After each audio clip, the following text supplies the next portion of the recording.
yaitu menemukan satu bentuk yang tadi kita bahas uh, sebuah film anak-anak bercerita dengan cara anak-anak bercerita dengan visual yang mungkin mudah-mudahan ya dapat dinikmati juga oleh dunia anak, dan semoga saya sebut ini tesis boleh kali ya, karena tidak hanya film tapi juga ini bicara gagasan, bicara IP, bicara teknologi yang sengaja kita bangun hanya karena film inilah mungkin awalannya. Media, jadi seperti apa sih metode hybrid ini? Seperti apa, silakan.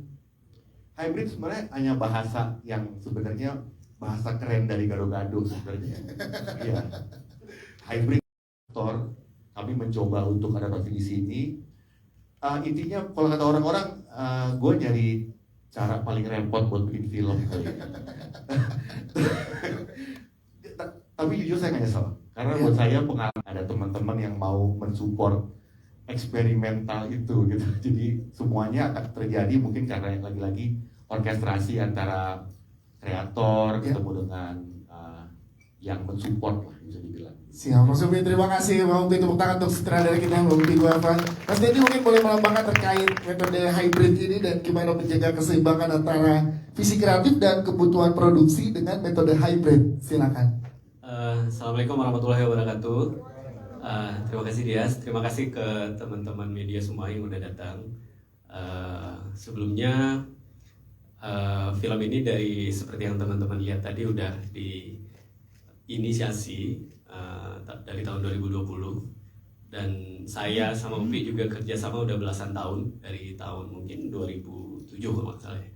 Dan Upi tumbuh dengan karya-karyanya, saya juga memproduksi mulai dari musik dan beberapa film sebelumnya. Kemudian setelah satu proyek kelar sama Upi menceritakan tentang ide ini, dan ada first time itu saya langsung suka gitu ya, langsung suka.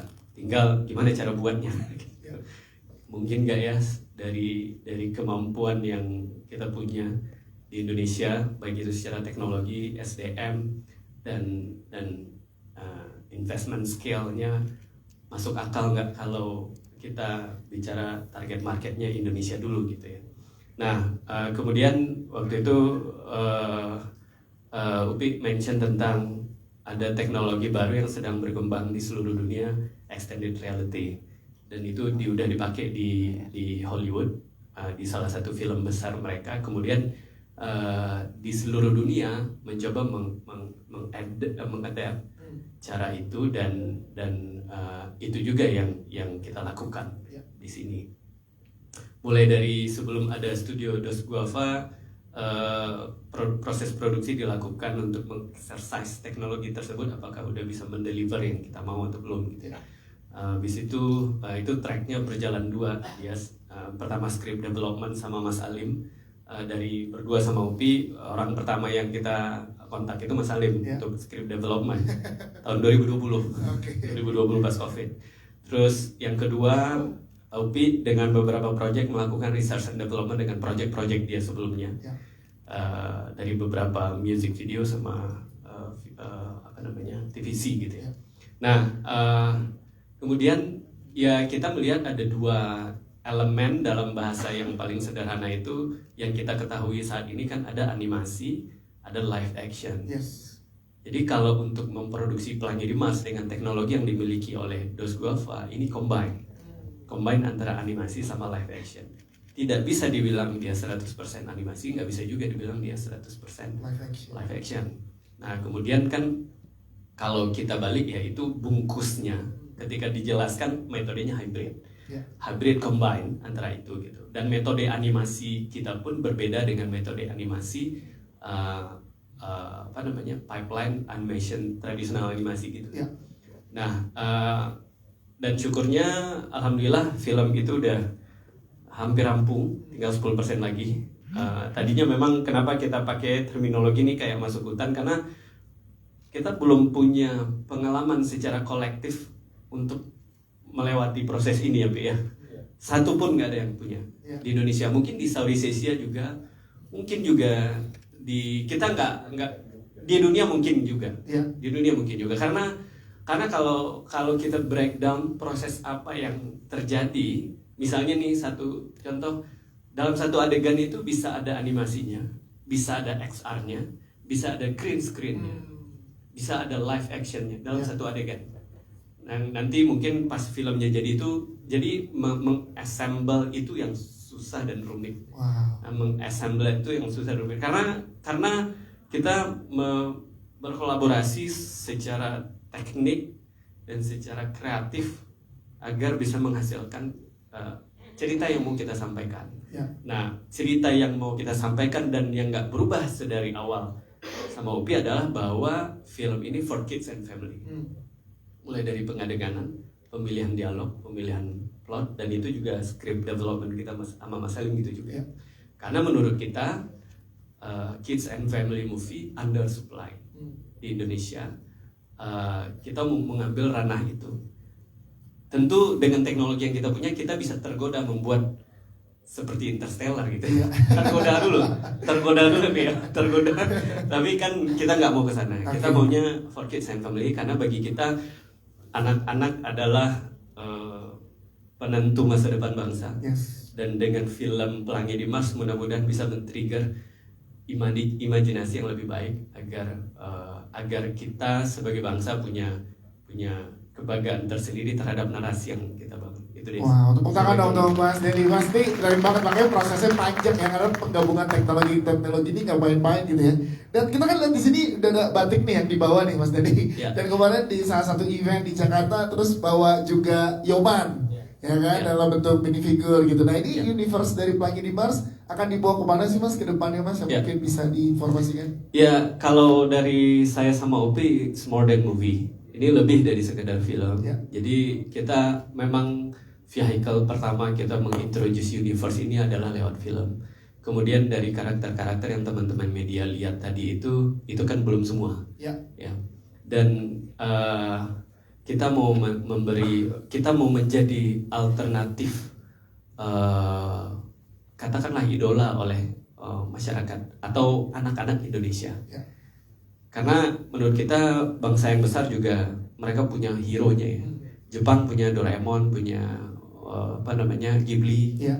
Itu orang-orang yang menonton itu sekarang mungkin yang jadi pemimpin baik di dunia industri ataupun di dunia politik. Yes. Begitupun kayak Amerika punya Marvel, punya DC. Nah, itu secara kultural IP mereka itu punya pengaruh yang besar terhadap bagaimana generasi tumbuh. Mimpi besar kita adalah kita pengen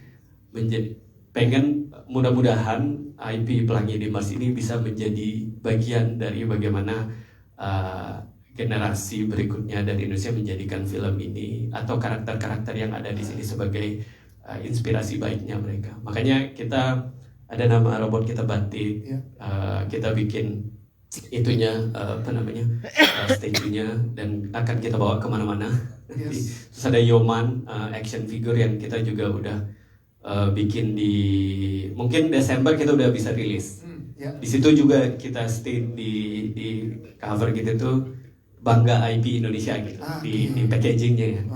Memang sebagian akan kita produksi mungkin di Cina, dan sebagian akan kita produksi di Indonesia. Tergantung itu apa gitu ininya quality.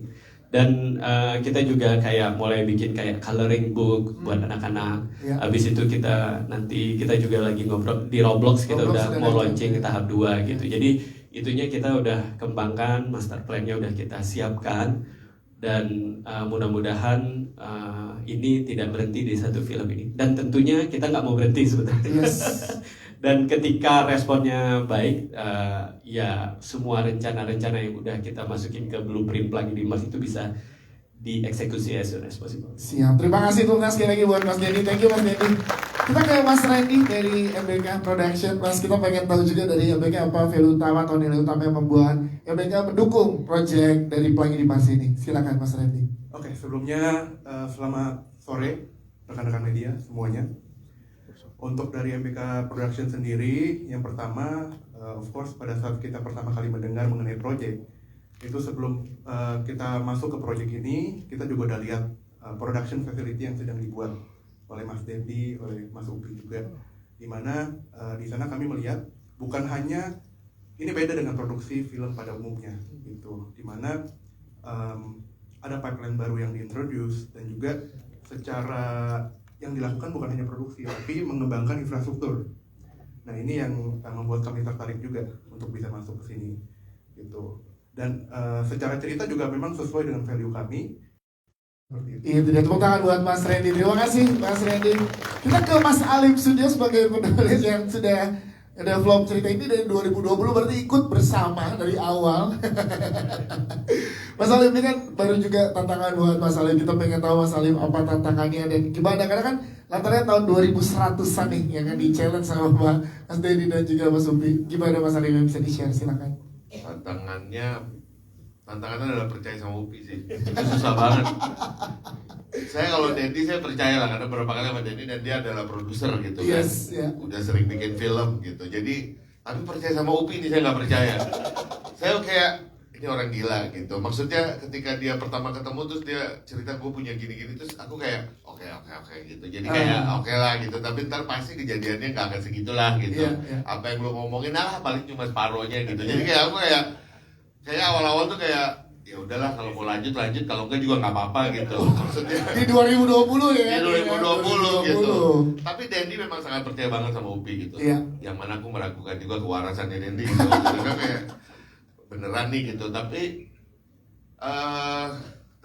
ya kalau balik ke 5 tahun lalu itu ya memang pada akhirnya saya ngeliat Upi adalah orang yang amat sangat serius terhadap apa yang dikerjakan sih. Yes. Yang pertama dilakukan Upi adalah bahwa ini juga bukan cuma fantasi semata, bahwa ini bisa terjadi di masa depan. Itu yang dia berusaha yakinkan ke saya. Jadi saya harus nulis dengan bayangan bahwa ini bakalan terjadi, Lim. Makanya saya disuruh baca buku evolusi manusia. Saya PR-nya banyak banget, saya bilang ini. Jadi padahal dari awal niatnya jelas banget, kita pengen bikin film tentang keluarga. Tapi isu yang dibawa itu amat sangat serius. Jadi kita berusaha meyakinkan diri kita bahwa suatu saat air di bumi itu nggak akan murni lagi gitu.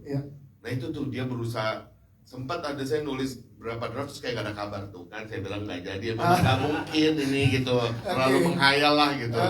Tiba-tiba ternyata ya beliau melakukan riset sendiri gitu. Tiba-tiba ada sejumlah supply, Lim ini mineral yang bisa ditemukan di Mars gitu. Wow. Oke.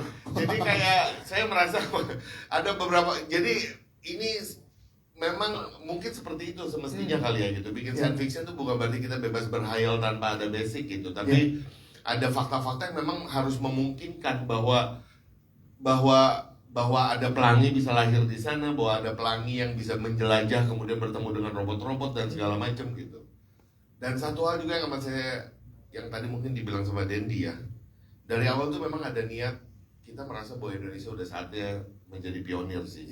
Jadi salah satu ide yang kemudian saya beli adalah bahwa di situ ada robot-robot dan robot-robot dari bangsa lain, tapi pemimpinnya pelangi dan batik gitu. Jadi kita kayak wah apa salahnya nih, ayo kita hajar gitu. Jadi kayak udah saatnya emang gitu. Kalau ini film mendunia, well Indonesia mimpin nanti untuk menemukan air murni di mana. Mas Ali, berarti dalam prosesnya berkembang secara pesan dan tulisan yang disampaikan karakter pelangi dong atau gimana? Iya, berbolak-balik sih ya gitu, karena ada beberapa penyesuaian. Kayak kan saya ngerasa udahlah kalau film pakai teknologi gini pasti nanti tiba-tiba wah Lim nggak bisa, Lim budgetnya terlalu gede, dia mesti adjust lagi, capek kan gitu kan. Gitu. Tapi ini saya ngerasa ada effort untuk bisa mencapai apapun yang dimau gitu. Walaupun ya kadang ternyata hasil, tapi semua berdasarkan hasil trial eksperimen di UPI gitu, bahwa wah ternyata nih gerakan yang kayak gini kayak kita mesti robotnya nggak bisa sampai sampai sentuhan. Karena gue kadang ya kan membayangkan apa nih keterbatasannya gitu, tapi kayaknya usaha untuk membuat itu menjadi real, menjadi pendorong untuk menciptakan itu menuju ke arah sana. Jadi saya baru bisa yakin bahwa anjrit beneran yang dia bayangin terjadi ketika saya diajak ke studio lihat syuting. Pas lihat wah beneran ya ini ya gitu. Maksudnya beneran di rumit untuk bikin film. Tapi saya suka 2020 terjawab tuh sangat. Dan saya lihat produksinya, wah gini ini sih Ya mohon maaf kalau bukan orang jenius agak susah ya. Iya. Ya udah, saya baru ngeh 2020 tuh semua udah ada di kepala. Dipandu suruh baca buku filsafat. Mas Salim, tepuk tangan buat Mas Salim studio. Thank you Mas Salim. Kita akan pelangi, kita ada Messi. Jadi selama ini kayak, masa sih, Pi, gitu ya, ternyata terjawab. Dan akhirnya kita ngobrol sama pelangi. Pelangi juga yang ikut tumbuh bersama dengan pelangi di Mars nih. Kamu boleh dikasih tahu sih waktu awal terlibat umur berapa dan sekarang berproses sampai dengan umur berapa? Messi, silakan. Nyala nggak nyala? Nyala ya? Nyala, ya silakan. Aku itu awalnya syuting first look dulu ya. First look itu pada saat aku umur 10 ke 11 tahun, pokoknya pas aku kelas 5 SD. Wow, oke. Terus mulai syuting motion capture pada saat aku kelas 7, Ya. 1 SMP. Terus lanjut lagi syuting XR kelas 8 dan sekarang aku kelas 9. Rilis kelas 10. Jangan ya. Berarti kamu berproses panjang bersama dengan pelangi. Apa yang kamu rasakan setelah berproses panjang bersama dengan kakak-kakak nih? Ada kakak yang kalau di sini ya. Ada Endi, Kaumpi, Halim gitu. Gimana Messi? Silakan.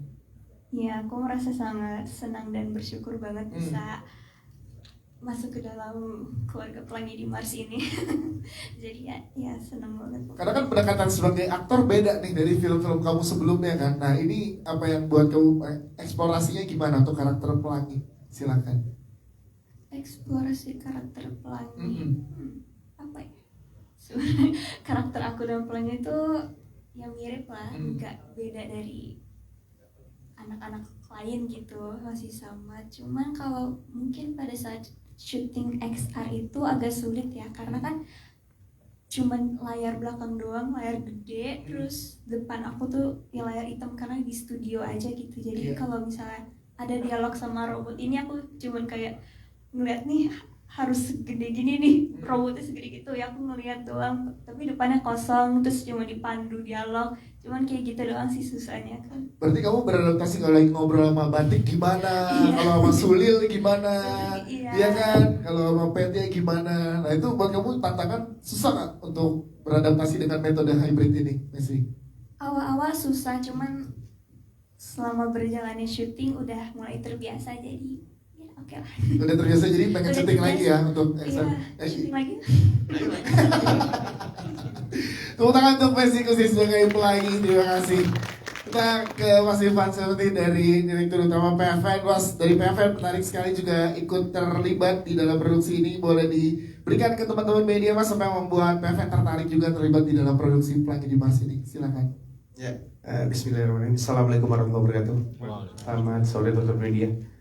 Jujur memang PFN masuk di dalam tahap paling akhir, bisa dibilang begitu ya. Kita paling belakangan. Ya pertama karena memang saya menjabat di PFN juga baru 6 bulan. Sekali lagi pekerjaan ini dari tahun 2020 dan sekali lagi saya menjabat bukan sebagai bapak industri perfilman Indonesia, bukan, tapi sebagai kebetulan didaulat sebagai pemimpin daripada sebuah perusahaan negara. Ini PH, jadi namanya PFN. Dan di dalam maksudnya begini, di dalam tugasnya sendiri daripada PFN ini bukan kalau saya merasa gitu ya, di bawah kepemimpinan saya, PH negara ini bukan berada di marwahnya untuk dalam tanda kutip memproduksi film dan bersaing dengan PH swasta. Tapi secara marwah PH-nya negara ini memang harusnya memfasilitating dan juga mensupport.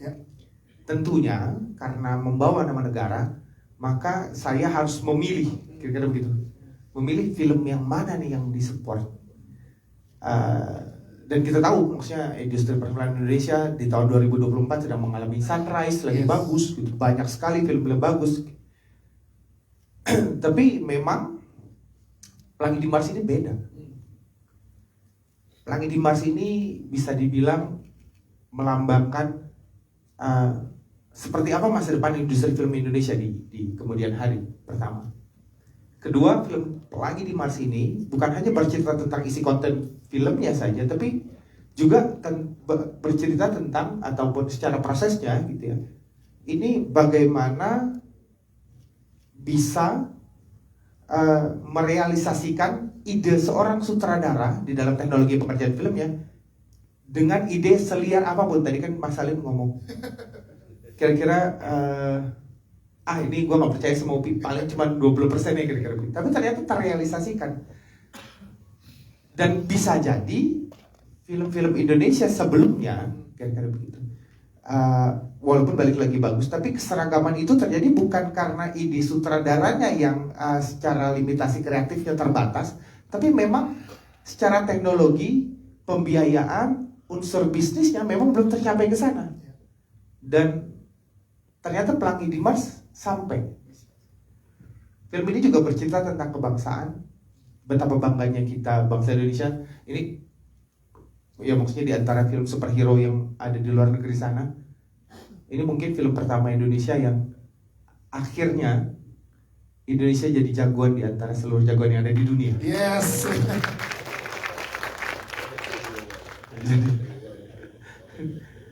Dan that's an awesome dream kan, itu mimpi yang luar biasa sekali. Jadi akhirnya saya putuskan untuk ini negara harus ikut andil melalui PFN, dan bisa dibilang film pertama yang disupport PFN di bawah kepemimpinan saya itu ada film Pelangi di Mars. Wow, tangan dong.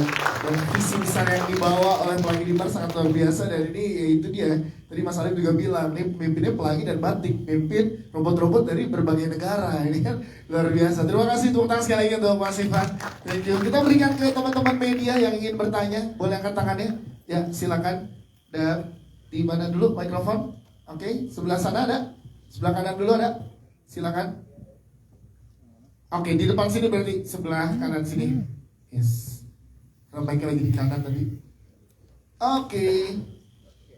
Silakan. Sini nanti baru ke Mas ya. Silakan. Sama kayak live action movies, tapi kategori krunya yang beda-beda gitu. Tinggal karena gini, kita kan ada 8 vendor dari animation proses tuh, dan kan dia punya juga tuh timnya.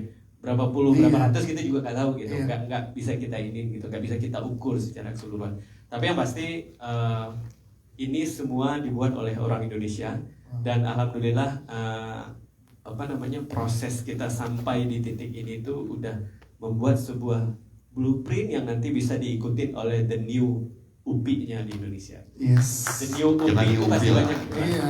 Oh, satu tambahan sih, 100% orang Indonesia. Tapi saat syuting ada anak magang dari tim-tim. Dari magang ya. Timor Kita Leste. Magang ya dari Timur ada yang ikut. Mantan orang magang. Indonesia. Magang kita nggak itu. Kita per Indonesia. Internasional magang. Terima kasih Mas Dedi. Selanjutnya tadi di sini dulu ya, atas ada yang depan dulu, yang baru ke atas ya. Mikrofonnya lagi dekat di sini dulu. Silakan Mas. Selamat sore, saya Abdul dari Antara. Untuk bertanya ke Mas Dedi dan Mas Dedi, film ini sendiri tadi disebutkan ada ratusan gitu, dan animatornya sendiri kita kan kalau berkaca pada film animasi sebelumnya yang 5 tahun juga dibuatnya, itu 500 gitu, animatornya, dan editingnya ini kayaknya karena live action dan perpaduan dengan animasi gitu, mungkin editornya bukan satu gitu, ada banyak editor gitu. Mungkin di prosesnya. Dan kemarin juga lihat film PFR sebelumnya Pak Ivan, kan kalau namanya extended reality kan pasti mengambil gambar dari real yang asli gitu kan, namanya extended, dipadukan gitu. Nah di Marsnya sendiri, konsep Marsnya ini diambil dari apa gitu, dan robot-robotnya mungkin kita namanya Batik, nama Indonesia gitu kan, robot luar gitu, mungkin konsepnya apa gitu. Oke. Terima kasih. Dari karakternya dan juga gimana Marsnya ya. Bang Upi mungkin berarti ya, atau Mas Dedi silakan. Sedikit ini aja Ya. pendahuluan. Tadi kalau bicara animasi, memang kebetulan gini, bisa dibilang emang banyak unsur animasinya, tapi justru bagian dari teknologi yang kita adapt untuk kita masukin ke sini ada satu approach baru dalam dunia animasi yang mungkin paling gampangnya tuh mempergunakan motion capture. Jadi semua robot di sini tuh ada aktornya. Mungkin kalau teman-teman pernah lihat behind the scene-nya film Avatar, Ya. ada aktor. Nah, itu yang membuat makanya setiap robot ini ada pemerannya dan mempercepat proses animation-nya. Jadi kalau teman-teman pernah dengar bikin animasi bisa 5 tahun karena butuh tenaga banyak. Nah, tapi kalau pakai proses motion capture itu akan mempersingkat waktu karena acuan gerak sudah dilakukan oleh aktor, di mana teknologi menjadi penghubung antara gerak aktor ke dalam gerak robot. Tapi bukan berarti tidak membutuhkan animator ya. Animator tuh bentuknya hanya merapihkan kali istilahnya ya. Karena itu emang jadi bisa lebih singkat prosesnya. Dan mungkin buat film berikutnya, karena di sini juga ada unsur kita banyak riset juga ya. Proses tersebut juga bisa akan lebih cepat untuk film berikutnya. Jadi boleh penambahan? Ya, kalau jumlahnya dengan animasi yang full animasi pasti kita lebih sedikit daripada itu. Udah pasti lebih sedikit karena workflow kita beda cara workflow. Terus yang tadi tentang batik itu, Iya, ya batik nama kalau secara background ininya batik itu memang robot Indonesia di sini. Terus kemudian ada Kimchi, robot dari South Korea, ada Petya Rusia, ada Yoman, ya Yoman. Tapi jangan kita bocorin semua. belum boleh dibocorin Yoman. Jangan dibocorin. Yoman belum boleh bocorin dari mana. Kira-kira dari mana kalau dari namanya? Itu Nyoman kalau dari Nyoman. namanya. Itu Nyoman. Kalau jadi saya bisa bilang membahasakannya itu gini, kalau dalam prosesnya, ini kalau tiba-tiba si Upi besok pagi bangun amnesia, selesai film kita. Lupa apa yang terjadi. Gak bisa diterusin. Oke. Gak bisa diterusin karena ada di kepala Upi kan. Metode cara problem solvernya gitu. Iya. Kan gini, kalau di live action movie itu kita bisa terusin aja. Gitu kan. Kalau ada apa-apa dengan Iya. sutradara. Let's say misalnya tiba-tiba sutradara sakit keras meninggal misalnya. Iya. Terus proses ini belum selesai, itu bisa diterusin. Nah, kalau ini nggak bisa. Kok serem Ini- banget. Iya. Itu, nah kira-kira begitu. Perumpamaan, Iya. perumpamaan. Ya, kira-kira Udah, begitu. udah. Jadi Udah, kira-kira, ini kira-kira ya. Iya. Karena itu karena nggak ada satupun yang pernah ngelewatin Iya, belum ada. proses ini. Heeh. Jadi semuanya kita memang meraba-raba gitu, ketika kita punya hambat obstacle di sini, solusinya apa, obstacle di sini, solusinya apa, obstacle di sini, solusinya apa. Karena semua teknologi yang dibangun Ya. itu harus driven by story. Kita nggak mau canggih-canggihan teknologi habis itu story jadi nggak bagus gitu. Iya. Kan harus kebutuhan story menuntut kita untuk membuat pengadeganan seperti ini gitu. Story menuntut robotnya bergerak, jatuh, bla bla bla bla gitu kan. Nah itu kan harus drive by story gitu. Nah itu yang kira-kira prosesnya se-complicated. Oke, siap. Tapi mungkin satu lagi tadi Marsnya tuh gimana referensinya atau risetnya untuk permukaan Marsnya gitu ya di sana tadi. By the way, terima kasih ya, doain banyak umur. Karena biar filmnya kelar ya. Iya, tapi abis kelar masih doain ya. Udah kelar abis itu nggak doain lagi. Silakan. Enggak, sebenarnya agak berlebihan tuh dibilang kalau nggak doain. Enggak juga nih, ini bener kerja kolektif kok. Ya. Cuman mungkin saya tuh bagian ngide liar aja gitu, ngerjain Mas Alim, ngerjain orang-orang. Kadang-kadang buat saya tuh kalau orang bisa bikin segini, gimana kalau segitu gitu. Ya atau spirit film ini dibuat dari melampaui batas sebenarnya. Yes. Saya pun juga dari awal tidak pernah menjadikan film ini hasilnya nggak pernah menargetkan karya ini sebatas apa yang saya tahu gitu. Jadi kita bersepakat bahwa film ini harus mencapai satu hasil di luar apa yang kita ketahui sebelumnya. Itu aja kok. Jadi yang pintar ya anak-anak, saya bagian motivator. Ada bisa terus pulang, jalan begadang, saya pulang. Itu doang kok. Pura-pura aja saya sibuknya. Oke, Jadi terkait masalah Marsnya. Masalah Mars, jadi gini, bagian dari teknologi virtual production adalah kita membuat lokasi dalam bentuk 3D. Teman-teman mungkin kalau tahu game ya, kayak game Fortnite, game-game AAA lah, apa GTA gitu-gitu, itu kan 3D tuh. Nah, sebenarnya sama nih teknologinya. Jadi kita menggunakan software yang sama bahkan, namanya Unreal Engine, software game. Jadi prosesnya sebenarnya seperti bikin game. Lokasi pas kita bikin seperti maps game Fortnite atau Roblox atau GTA gitu. Kita bikin planet Mars full, kita bikin gedung-gedungnya, bikin ruangan-ruangan di situ.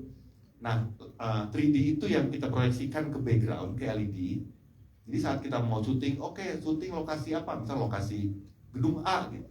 Tinggal kita loading filenya ke gedung A, pilih background, nanti dia akan kita pilih backgroundnya. Jadi bisa dibilang tuh seperti syuting asli, cuma bedanya istilahnya LED dan 3D. Kebayang nggak? Jadi kalau kita mau pindah angle, yang pindah itu bukan kameranya, tapi backgroundnya kita putar gitu. Bayang kayak orang main game.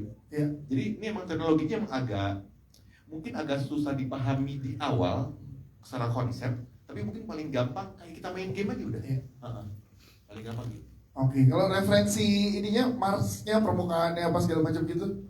Lagi-lagi ini kerja kolektif. Iya. Bener-bener gagasan awal udah ada, banyak yang bantuin. Itu ada Johnny Astin juga ngebantuin banget. Tepuk tangan dong buat Tangan dong. dari Villa yang dia bantu. Ada namanya Fadel itu. Dia juga seorang desainer. Banyak intinya ini tuh bisa dibilang saya tuh bagian ngomporin aja. Oke. Ini kerja kolektif mungkin ratusan orang lah. Oke, siap. Terima kasih Bang Bi untuk jawabannya. Berapa banyak orangnya katanya penyitiknya?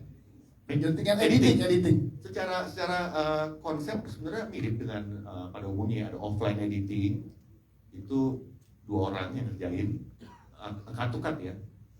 Ada online, VFX, online animation itu yang mungkin lumayan banyak orangnya dan paling banyak masalahnya. Tapi sebenarnya pipeline-nya tuh mirip dengan jadi gini, teknologi ini sebenarnya tidak merubah pipeline workflow, tapi tetap workflow-nya filmmaking yang normal seperti pada umumnya lah. Ada offline editing, ada online, ada grading, ada ini. Ya. Oke, siap. Mas Denny mau menambahkan? Silakan. Mungkin kalau secara konsep non teknis, dunia yang dibangun di film ini kan secara background tuh 2090 ya, 2100. Jadi ini adalah dunia yang tidak kita inginkan lah, kurang lebih gitu ya. Dunia yang kita tidak inginkan, dan harapannya ketika nanti anak-anak nonton mereka nggak mau ini kejadian. Ya. Nah, at the time dunia ini diselamatkan oleh pelangi dan para robotnya, kurang lebih begitu. Yes. Jadi secara konsep Marsnya Mars tahun segitu. Okay. Yang kita bayangkan ketika manusia secara kolektif mengambil keputusan-keputusan yang salah, sehingga bumi sudah tidak friendly lagi untuk ditinggali, dan Mars sudah dikolonialize sama banyak negara gitu. Nah, kira-kira secara konsep filosofisnya begitu. Oke, siap. Terima kasih untuk jawabannya. Selanjutnya kita ke depan dulu, satu lagi baru ke tengah ya Mas. Pak biar sekalian. Silakan. Cik. Ya. Oke. Ya. Halo. Aku Bayu dari tribunnews.com. Pertanyaan pertama mau ke Pak Ivan dari PFN. Pak, aku mau nanya gimana proses PFN berkolaborasi dengan PH, terutama dari Pelangi di Mars ini. Apakah PFN yang mencari filmnya, atau mungkin dari teman-teman Pelangi di Mars yang mendatangi PFN? Terus kemudian untuk support seperti apa yang dilakukan dari PFN? Apa memberikan fasilitas, atau mungkin biaya, atau mungkin kayak menjadi jembatan ke exhibitor, ke aksesuar, atau seperti apa, mungkin seperti apa supportnya? Terus yang kedua ke Messi, kamu syuting dari Kalsim SD. Ketika kamu syuting, kamu kebayang nggak akan cita-cita sebuah cita-cita astronot? Karena kan tadi opening di di film ini itu ada katanya mau mengembalikan cita-cita yaitu menjadi astronot dan saintis. Dan kira-kira kamu waktu syuting kepikiran nggak ada cita-cita yaitu menjadi seorang astronot? Atau sekarang ketika kamu udah berarti SMP ya sekarang ya, pengen nggak jadi saintis? Karena perjalanan pendidikan kamu masih panjang nih, ketika sudah memerankan pelangi, terus tahu gimana syuting menjadi astronot ini, ada keinginan jadi saintis gitu nggak sih? Itu aja. Terima kasih, sukses buat semuanya. Terima kasih. Silakan. Ya. Jadi kebetulan memang proses antara saya bertemu dengan Mas Denny dan Mas Upi memang agak sedikit unik. Jadi kebetulan kita pertama kali ketemu, betul kata Mas Denny tadi, di tahun 2007. Itu 2007 itu waktu itu saya bikin video klip Selalu Mengalah. Ya. Kebetulan manajemen Seventeen itu Mas Dendi, sutradaranya adalah Mas Upi. Oke. Jadi ini what a coincidence banget, jadi sangat-sangat kebetulan.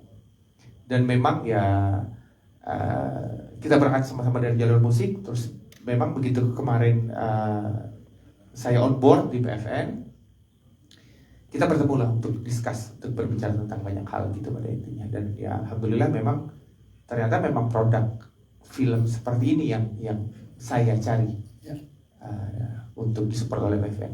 Balik lagi saya masuk, maksudnya begitu PFN masuk itu di tahapan terakhir.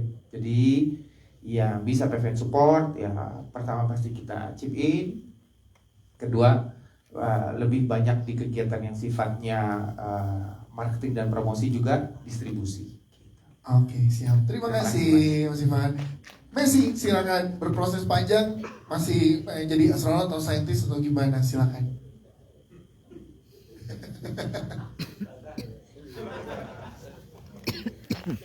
Silakan.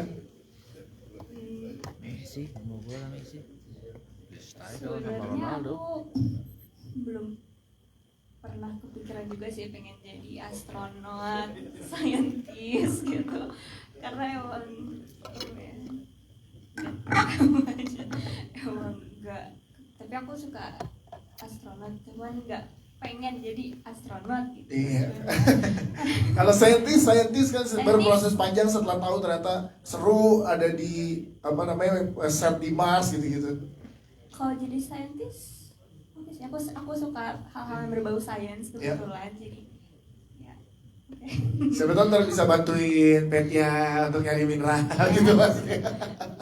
Ya sih, terima kasih. Ada satu tadi di atas ya, di tengah ya. Silakan boleh dibantu Mas. Ya, di tengah sini. Boleh angkat tangan Mas biar timku lihat. Nah, itu dia yang depan. Ntar ya, depan sini dulu ya. Oke, ya. Silakan. Nama dari mana dan pertanyaannya? Saya Aldi dari Yegi.id. Sebelumnya Mas Upi, selamat dan terima kasih untuk mahakaryanya Pelangi di Mars. Saya sebenarnya ada 2 pertanyaan sih, terutama untuk Mas Upi. Ini tuh kan kayak benchmark baru ya buat film Indonesia. Mas dapat disuruh belajar dulu kah ke Disney atau ngulik-ngulik sendiri dan lebih ke ekspresif aja? Terus ke Messi juga kan itu gaya gimana ya, gaya bikin film yang baru di Indonesia. Kamu dapat training khusus kah untuk membayangkan berinteraksi sama sesuatu yang sifatnya imajiner gitu, atau emang dapat PR di rumah antar kamu harus gini gimana? Mau tahu lebih situnya sih. Oke, siap. Terima kasih Mas Upi, silakan untuk membuka belantara hutan gimana nih? Kalau pakai bahasa benchmark kayaknya mungkin terlalu prematur kali ya. Saya cenderung tidak mau terlalu beban soalnya bukan apa-apa. Nggak gini, kalau saya pribadi sebenarnya gini, saya percaya ya bahwa setiap orang itu kan pada akhirnya semakin lama semakin mencoba mengkolek kemampuan dia secara kolektif. Jadi saya tuh kebetulan ini karya cuma jadi apa ya? Ini karya tuh buat saya kayak semacam melting pot dari historical hidup saya aja sebenarnya. Kayak contoh gini, bapak saya itu almarhum tuh seorang pendongeng buat saya pribadi. Saya kecil tiap tidur didongengin. Dan itu turun saya. Saya tuh dari anak saya kecil tiap malam tuh dongeng, dan ada perasaan bangga di saat saya ngarang cerita sampai dia tertidur dan besoknya dia tuh wah semalam seru banget. Jadi nggak tahu ya, buat saya didongengin sama almarhum ayah sama mendongeng ke anak tuh sebuah achievement sebagai seorang ayah. Jadi ada dorongan untuk mendongeng. Kadang-kadang spontan, wah mau dong dongengin soal musang berwajah kucing gitu. Oke gitu. Dan di saat saya berhasil membuat cerita yang membuat dia besok paginya dapat wisdom misalnya tentang bagaimana menghadapi kalau dibully teman, bagaimana menghadapi ketakutan dia saat nyoba main basket dia nggak merasa jago, itu buat saya sebuah pencapaian. Ini pribadi ya. Saya juga pernah kuliah product design. Jadi suka sama product design. Saya pernah di industri musik, pernah di industri video klip dan iklan. Nggak tahu buat saya kayak semua knowledge itu perlu saya melting ke dalam satu karya gitu, dimana semua aspek itu bisa saya taruh ke situ gitu, bisa nangkep nggak? Dan kebetulan memang kanvas yang buat saya paling ideal ya adalah Pelangi Dimas. Kisah anak-anak, di situ saya mendongeng, dalam prosesnya saya secara pribadi, anak-anak saya bangga melihatnya, wah ini film papa, buat saya itu energi yang luar biasa gitu ya. Dan dia ngomong ke teman, papa aku keren loh bikin film Pelangi Dimas, keren ya. Iya. Dan semua unsur yang saya miliki ada di situ gitu. Saya pernah kuliah di produk, saya bikin desain, saya pernah saya pernah ada di industri musik, coba membayangkan musiknya. Saya suka bikin musik video, dan video klip itu atau musik video sebenarnya buat teman-teman yang mungkin tidak menyadari itu ya. Di antara semua industri visual kayak film, TVC, musik video, wedding, musik video itu adalah industri yang paling menyenangkan karena jenis visual apapun masuk ranah komersil. Saya mau bikin animasi, mau bikin gambar poetik, mau bikin gambar yang suram, gambar yang drama yang kayak apa, masuk ke ranah komersil. Mungkin agak beda sama film, sama iklan, di mana ranah komersil hanya gambar-gambar visual yang umum aja. Ya. Jadi semua hal itu terakumulatif lah menjadi proyek ini.